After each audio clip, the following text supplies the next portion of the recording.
শোনো শোনো সবই শোনো কৃষ্ণচন্দ্র কথা, বিচারেতে বিক্রমাদিত্য আসেন তিনি যথা। তাঁর সভা যেন ইন্দ্রের সভা, যে না বোঝে তাঁর গুণ সে একটি গবা। হয়েছে হয়েছে, এবার অন্তত সবার কাজটা শুরু হোক। আয় সেনাপতি। সেনাপতি মশাই হাজির। ওহ, হাজির রে বাবু হাজির। আগে একটু হাঁপ ছাড়তে দে। আরে বাবা, অত হাঁপাহাঁপির দরকার কি ছিল? ওসব মুখে বলা সোজা, যা দিনকাল না চাকরির প্যাঁচ হয়ে যাচ্ছে। কেন সেনাপতি, কিসের প্যাঁচ? শুনলাম নগরে নাকি কার বাড়ির পাঁচিল চাপা পড়েছে একটা চোর। এই দেখো কাণ্ড। এই চাপা পড়ার আর জায়গা পেলি না, কার বাড়ির দেওয়াল চাপা পড়লি রে ভাই? কস্য দেয়ালস্য তলায়ং চাপাং। সে কথা এখানে বলা যাবে না, অসুবিধা আছে। কিসের অসুবিধে? মহারাজ চান শুধু সাদা সত্যি কথা, মিথ্যে যেন নাহি থাকে একরত্তি তথা। বললে কিন্তু দোষ বেরোবে। বেরুক দোষ, তাতে কি? বেরুকং দোষ বেরুকং। তাহলে শুনুন রাজকবি, আপনার বাড়ির দেয়ালে চাপা পড়েছে নগরের বিখ্যাত চোর রেদা। কে ঠেলা সামলাবে এবার? রেদা? হ্যাঁ রেদা। মরার আর জায়গা পেল না, শেষে আমার পাঁচিলের তলায়। ওই জন্যই তো চুপ করে বসে আছি ভায়া। অপঘাতে মৃত্যু, পরে 5 মোহর পাঠিয়ে দেব। রেদার মতো এমন একটা মানি চোর। ঠিক আছে ঠিক আছে, তাই করো তাই করো। ও কথা বলবেন না রাজামশাই, আপনার রাজত্বে এরকম হওয়া উচিত। একটা নিরীহ সৎ চোর সৎভাবে বাঁচতে পারবে না, বলুন? তাই তো। হ্যাঁ ঠিক ঠিক, তা তো বটেই, তা তো বটেই। কবি মশাই। মহারাজ মহারাজ, আমি কিচ্ছুটি জানি না। মা সরস্বতীর দিব্যি, কেন যে ওই সৎ চোরটা মানে হলো, আমি তো ঠিক মানে। কত বড় শিল্পী, একবার একটা। থাক থাক, আজ সভা বন্ধ। আমাকে আমাকে বরং একটু ভাবতে দাও। হ্যাঁ,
শোন শোন, খুব সাবধানে পাহারা দিবি।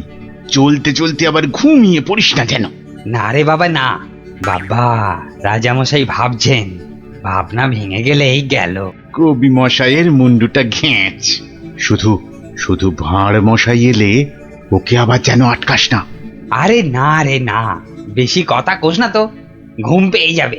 আহ, এই মন্ত্রীটা হয়েছে একটা একটা বুদ্ধিও যদি বাতলাতে পারে, মাথা মোটা কোথাকার।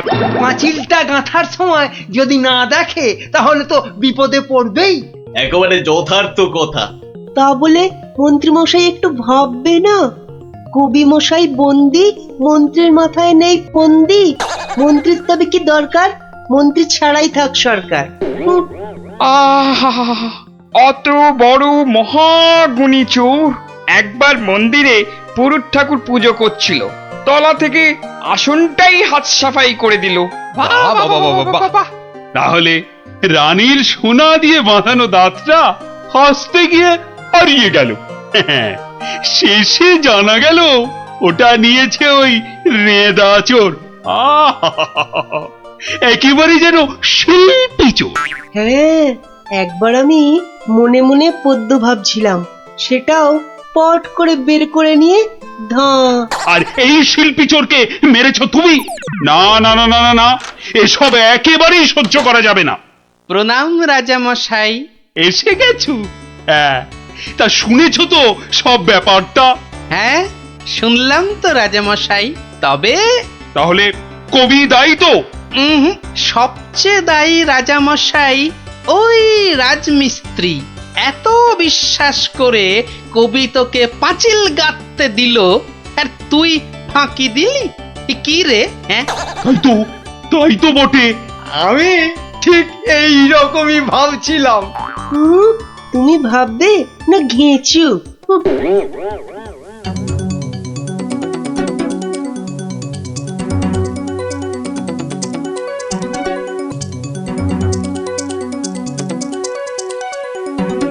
আমি আর রাজামশাই ভেবে ভেবে বের করেছি।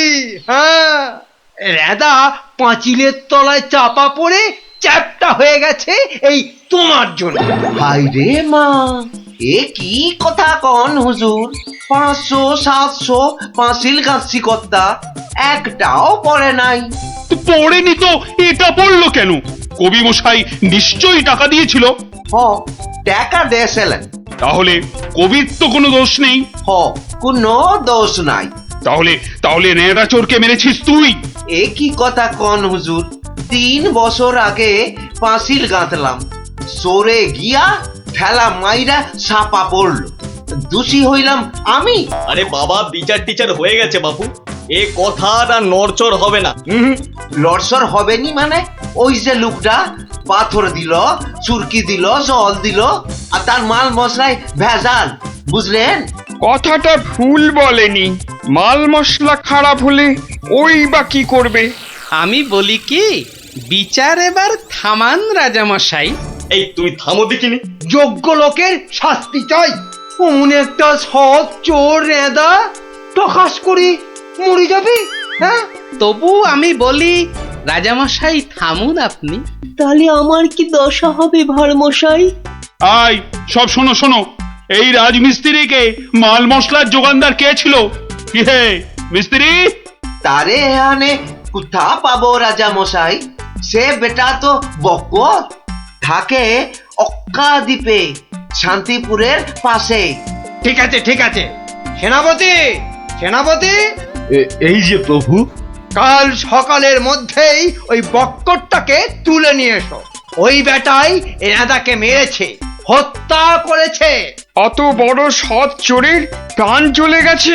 আপনি কিচ্ছু ভাববেন না রাজামশাই, কাল সকালেই ওই বক্করটাকে আমি সভায় বেঁধে আনবই আনবো। এই 3 সত্যি করলাম।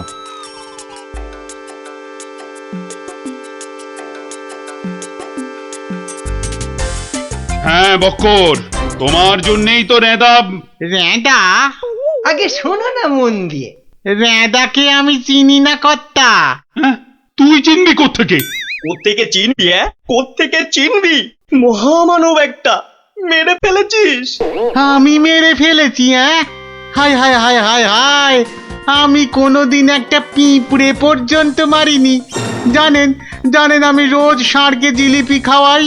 হ্যাঁ, আর বাড়ি তৈরির ভেজাল মাল মশলাও জোগাও তুমি। ওই ভেজাল মাল মশলা দিয়ে রাজমিস্ত্রি পাঁচিল বানিয়েছে, আর নিরীহ একটা চোর ওই পাঁচিলে একটু ধাক্কা দিয়েছে, ব্যাস। ধাক্কা দিয়েছে? ব্যাস, পাঁচিলটা হুড়মুড় করে পড়ে গেল, আর তাতেই চোরটাও চাপা পড়লো। তাহলে তুই দায়ী তো? আমি দায়ী হব কেন হুজুর? তবে কে হবে? বলে ফেল, বলে ফেল। আজ যদি কেউ দায়ী থাকে, চুনে চুন নেই, সুরকিতে সুরকি নেই, পাঁচিল গাঁথলেই হলো না? হ্যাঁ, তাহলে আমি কি করব? তবে কে হবে সে বললে তো চলবে না। বলছিলাম কি রাজা মশাই, আমি একবার জিজ্ঞেস করব। তুমি জিজ্ঞেস করলে কিচ্ছু হবে না। না না, করুক না, জিজ্ঞেস করুক। বেশ, তা হ্যারে বক্কর, এই তো অবস্থা দেশের, আর তো বাড়ির মাল মশলা জোগাতে পারবি না বাবা।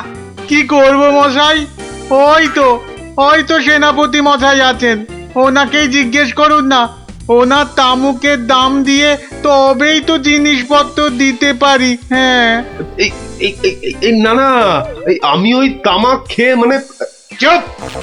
না না না না, চুপ করলে তো চলবে না মন্ত্রী মশাই। চুপ করে মেনে নিতে বলছি তো।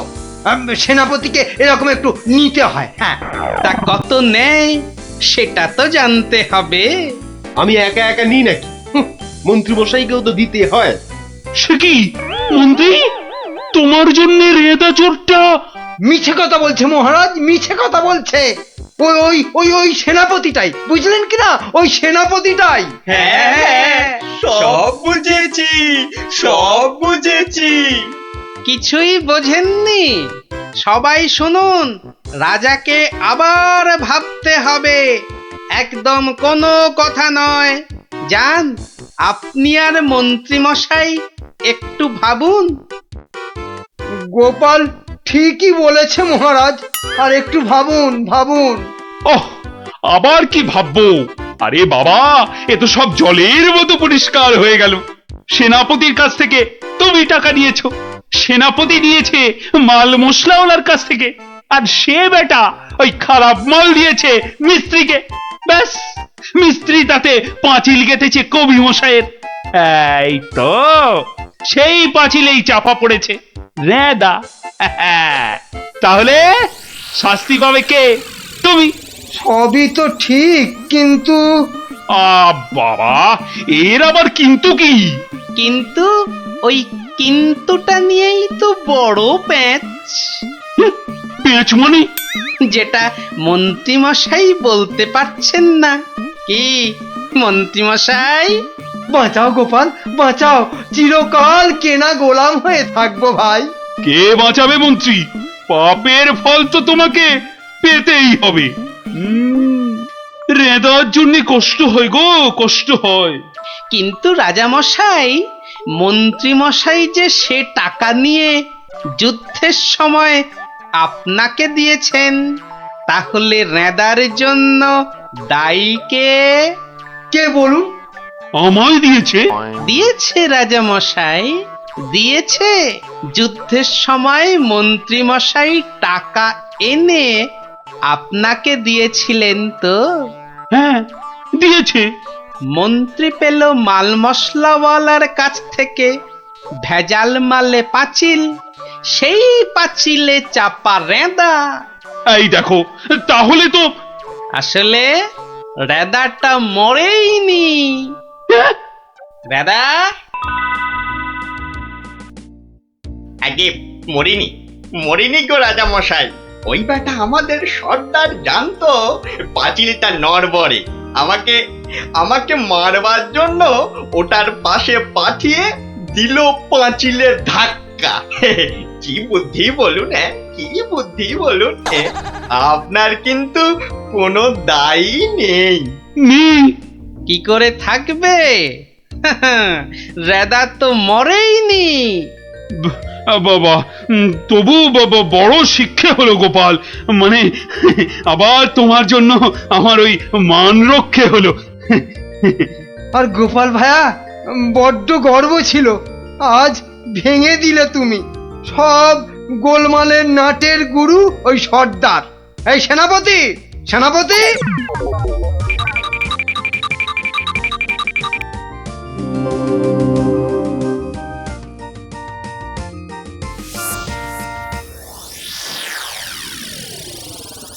ধন্যবাদ গোপালচন্দ্র, ধন্য তোমার মাথা। তোমার মাথায় বঙ্গবাসী ধরবে সোনার ছাতা। বাংলাদেশে তোমার গল্প পড়বে ছেলে বুড়ো, জানবে সবাই তুমি দেশের বুদ্ধিমানের চূড়ো।